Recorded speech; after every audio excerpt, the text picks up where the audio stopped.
This is an ABP Life podcast.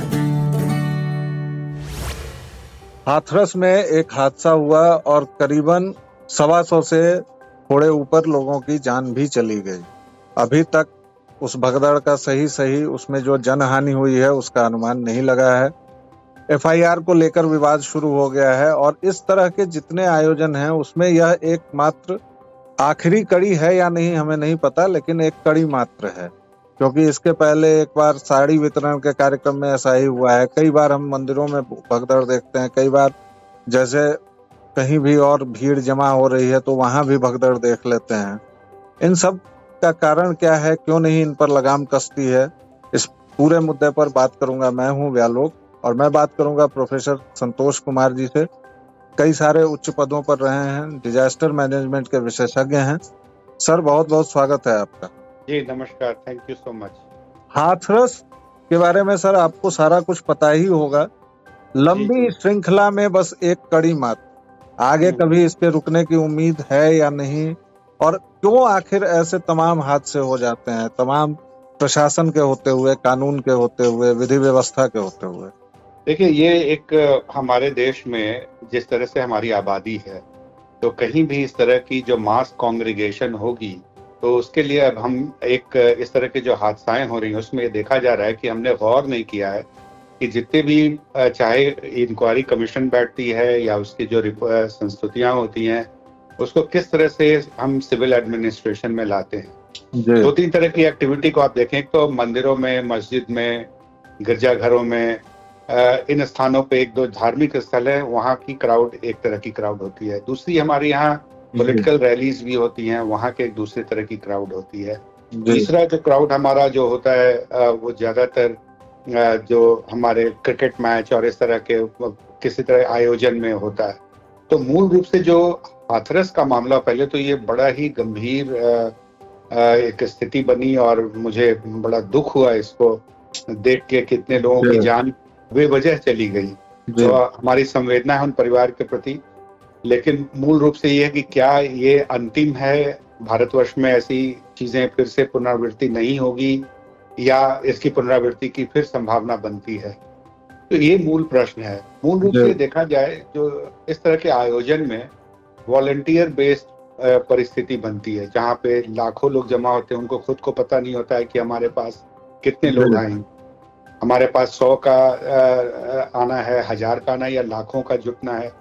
तो ये सबसे पहली बात है कि क्राउड मैनेजमेंट में, इस तरह के कांग्रीगेशन में जरूरी है कि हम इसको प्रोफेशनल तरीके से हैंडल करें। और एक अनुमान तो बिल्कुल जरूरी हो कि हमारे इस तरह के आयोजन में कितने लोग आए, चाहे वो मंदिरों में जाते हैं, चाहे और भी धार्मिक स्थलों पे जाते हैं, या इस तरह के आयोजन में आते हैं जो आपने साड़ी के मामले का भी जिक्र किया। और इस तरह के पिछले मंदिर में भी कई इस तरह के हादसे हुए जी, महाराष्ट्र में भी हुआ था इससे पहले। बिल्कुल लोग जी। तो ऐसे में सबसे पहले आंकलन कि कितने लोग आना है और जो स्थानीय प्रशासन है उनसे चर्चा होनी चाहिए पूर्व में, हमारे इस आयोजन के पूर्व में लगातार चर्चा होनी चाहिए और उनको अपनी तैयारी को ब्रीफ करना चाहिए सिविल एडमिनिस्ट्रेशन को, और सिविल एडमिनिस्ट्रेशन को केवल उनके सहारे नहीं छोड़ना चाहिए। ये पहला जो हमारा संस्तुति होगा इस तरह की परिस्थिति को देखने के लिए, अगर रोकना है तो।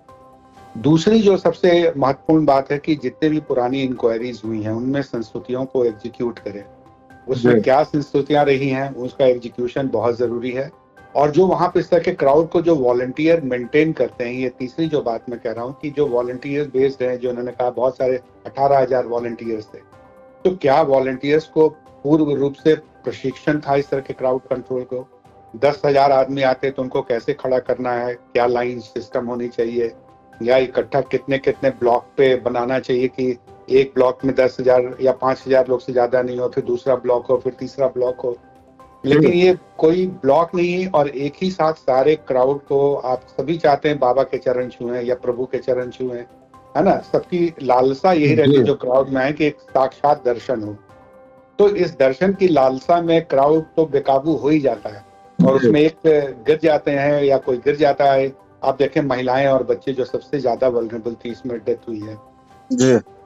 तो हमारे जो क्राउड कंट्रोल में या सिविल एडमिनिस्ट्रेशन के लोगों से तालमेल क्या और उनकी प्रशिक्षण क्या है, बहुत सारे जगहों पे आप देखेंगे कि हमारी बड़े बड़े इस तरह के स्थल में सिक्योरिटी रहती हैं, सिविल एडमिनिस्ट्रेशन रहता है, तो उनसे तालमेल क्या रहा, क्या कैसे जी। करते हैं, उनकी प्रशिक्षण क्या है, इन सब बातों का ध्यान देना बहुत जरूरी है। और नहीं तो फिर इस तरह के हादसों को रोकना बड़ा मुश्किल हो पाएगा। सर तो ये तो हादसे से पहले की बात है, और जी आपने जिस तरह की बात की तो मुझे लगता है कि कानून भी हैं, उसकी संस्तुतियां भी हैं, तमाम चीजें हैं। जैसे इसी मामले में जहां तक मुझे पता है कि 5 एम्बुलेंस का वादा किया गया था डिस्ट्रिक्ट एडमिनिस्ट्रेशन से, और एक भी एम्बुलेंस नहीं थी। तो शायद जी हमारी भूलने की जो आदत है वह भी इसमें एक बड़ी भूमिका निभाती है कि हादसे होते हैं, हम भूल जाते हैं। जी अगले जी हादसे के वक्त प्रशासन भी लेक्सिकल हो जाता है, और आयोजक तो खैर पैसा बचाते हैं या क्या करते हैं, वो तो खैर उन पर जो भी है। नहीं, देखिए, जो इस तरह के आयोजन होते हैं, सरकार की सूचना के बिना तो ये आयोजन होना संभव नहीं होता है। जी जी लेकिन सरकार की भूमिका ये होगी कि सुनिश्चित करें। अब इस तरह के क्राउड हो गए, अब जैसे इतने लोगों की डेथ हुई, और एक तो उनकी पहचान हो प्रॉपर, और दूसरा उन परिवार को, लोगों को कंपनसेट, उसमें इन आयोजकों को जरूरी एक जिम्मेदारी सुनिश्चित की जानी चाहिए कि किस तरह से इस तरह के लोग, और जो माननीय मुख्यमंत्री जी ने 2 बातें कही जो देखने की भी जरूरत है इस तरह की चीजों में। एक उन्होंने कहा कि संभावनाएं दोनों हैं, एक तो क्राउड आउट ऑफ कंट्रोल हुआ, और दूसरा सबटाज का भी उन्होंने बात की। तो इन दोनों के परिप्रेक्ष्य में हमारे इस तरह की चीजें होती हैं क्राउड में, तो दोनों को ध्यान में रख के तैयारी की जानी जी। चाहिए। तो और पूर्व हादसे तैयारी के बहुत जरूरी है। जी मैं सबसे पहले यही फोकस करूंगा कि इस तरह के आयोजन में पूर्व तैयारी बहुत ही जरूरी है। और जो जी खास करके मैं जोड़ना चाहूंगा, इसी तरह के आयोजन हमारे पॉलिटिकल इसमें हो रहे हैं, और जी डे टू डे लाइफ में भी हो रहे हैं। तो कहीं जी कंसर्ट्स हो रहे हैं, तो कहीं दुर्गा पूजा हो रहा है, तो कहीं बड़े आयोजन हो रहे हैं। तो लेकिन उसमें जो क्राउड की जो कैपेसिटी होती है हैंडल करने की, प्रशिक्षण की, बिना उस प्रशिक्षण के जितने भी वॉलंटियर्स लगे, ये इंश्योर करें या सर्टिफिकेट दे आयोजक कि उनको पूर्व तरह के प्रशिक्षण दिए गए हैं, इस तरह की परिस्थितियों को हैंडल करने के लिए वो कर सकते हैं, तभी उनको उनका डिप्लॉयमेंट हो। जी। और सर, ये आपने हादसे से पहले की सावधानियां बताई, हादसे के जी बाद भी हमारे यहाँ का सिस्टम जो आपने कहा जैसे मुआवजा देना, तो उसमें एक तो देर होती है, जी कई बार घपला भी हो जाता है, मिलता भी नहीं है। और जो व्यक्ति अपने परिवार के किसी व्यक्ति को खो चुका है, वो कितनी बार सरकारी दफ्तरों के चक्कर काटे या क्या करे। तो हमारे यहाँ आपदा प्रबंधन की स्थिति क्या है, और उसमें क्या क्या सुधार की जरूरत है?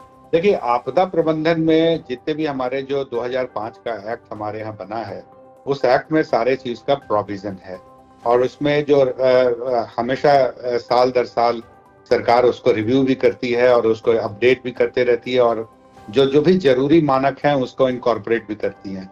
जैसे कई बार राज्यों ने ये बात बताई कि जब भी कहीं कुछ प्राकृतिक हो या अप्राकृतिक आपदाएं हैं, दोनों के केस में सरकार ने उसका संज्ञान लिया, और इसमें ये बात कही है कि इस तरह के आपदाओं में राज्य सरकार को भी छूट है कि आइडेंटिफाई करे कि उनके लोकल आपदाएं क्या हैं, और मुआवजाओं का प्रबंध हो। जी तो मुआवजे के प्रोविजंस हैं उसमें, लेकिन जी बात ये मुआवजा तक खत्म नहीं होती है। मैं यही बात कहूंगा कि मुआवजा तो एक पहलू है, मुआवजा आपने जी दे दिया और उसको भूल गए, लेकिन मूल रूप से ये बात है कि क्या इस तरह के डेथ्स को रोका जा सकता था, ये प्रिवेंटेबल था या प्रिवेंटेबल नहीं था, ये मूल मुद्दा है। और क्या भविष्य में इसको हम कह सकते हैं कि ये हमारा इसमें 0 टॉलरेंस होना चाहिए इस तरह के आयोजन में डेथ्स का? क्या जी हम इसको और इसकी इस तरह से तैयारी कर सकते हैं? चौथी, जो कानून हमारे इतने सख्त हों कि इस तरह की चीज जो कानून है उसका एनफोर्समेंट बहुत होना चाहिए, बहुत स्ट्रिक्ट एडियरेंस के साथ उसका एनफोर्समेंट होना चाहिए, कि कैजुअली छोड़ना नहीं चाहिए इसमें कि चाहे किसी भी धर्म, जाति और समुदाय या खेल का आयोजन हो, या बड़े आयोजन हो, या कंसर्ट हो, हमारी जो व्यवस्था है उसको पुख्ता रखना है, और उनको केवल मुआवजा से थोड़ा परे होके भी सोचे। मुआवजा तो एक बात है, लाइफ चली गई और मुआवजा मिल गया, और उनके परिवार का क्या होगा आगे के 10 साल की अगर टाइम लाइन की स्टडी करें कि जिन परिवारों को इस तरह के हादसों में मुआवजा मिला, उनकी परिस्थिति आज क्या है 15 साल के बाद या 10 साल के बाद, तो आप देखेंगे कि परिवार एकदम बिखर गया है। कहीं जी। ब्रेड विनर चले गई, कहीं महिलाएं चली गई, कहीं बच्चे चले गए, तो एक जनरेशनल लॉस हो जाता है। तो मुआवजा एक पहलू है, लेकिन मैं इस पे ज्यादा तवज्जो दूंगा कि किस तरह के डेथ्स को जीरो डेथ टॉलरेंस पे हमें तैयारी करनी चाहिए।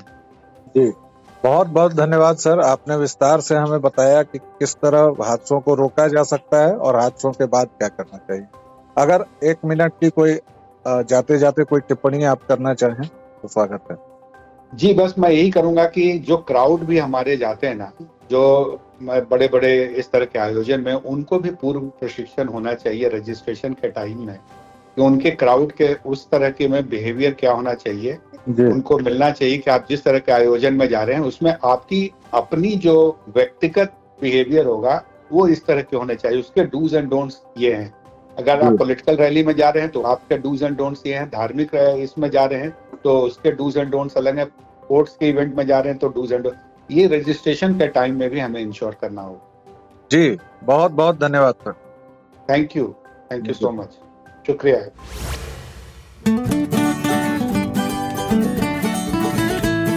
This is an ABP Life podcast.